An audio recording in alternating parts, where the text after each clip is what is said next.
steroids in the past. Knowing what you know now about them, would you have done it? Yeah, absolutely. The National Football League has talked more about steroid testing or human growth hormone, and I know back in your day you've admitted that you did that. Your stand on that right now? Well, I think it's good to do doping tests, and the trick always is to find a way of really doing true testing. Right. I think that we have to do something about the drug use in sports, and I think it does send the wrong message to our children. So Arnold wants to crack down on steroids. But every year he sponsors his own bodybuilding show, the Arnold Classic. And they don't drug test at all. It's unbelievable the shape this guy's in. I mean, how ripped they are, how big they are, how cut they are, their posing routine and everything. I'm so proud of them. I tell you, it's really amazing. This year, Governor Schwarzenegger handed over the winning trophy to Victor Martinez, a guy who was busted for selling steroids just a couple years ago. And a few days before this competition, he was implicated in another steroid scandal. The bodybuilder who won a competition sponsored by Governor Arnold Schwarzenegger this past weekend has been linked to a steroid investigation. A spokesman for the governor says Schwarzenegger did not know of Martinez's links to steroids.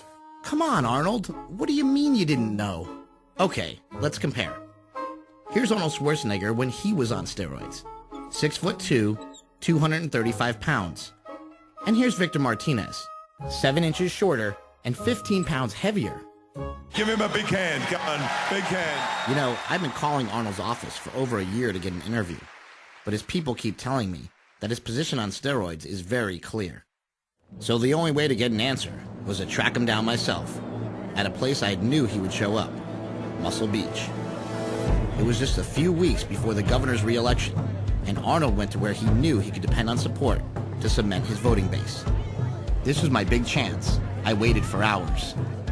And finally, there he was. And there was this other guy, the tall guy, the one in the middle. He saw me. This is how politics work these days. The important thing when making an appearance is the photo op. The tall guy's gonna nod at me, then he's gonna point Arnold in my direction.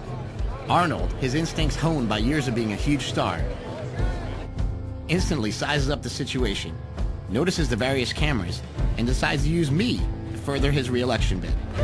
Yeah, exactly. And instead of talking about steroids and the cheating culture of America, he compliments me on my biceps.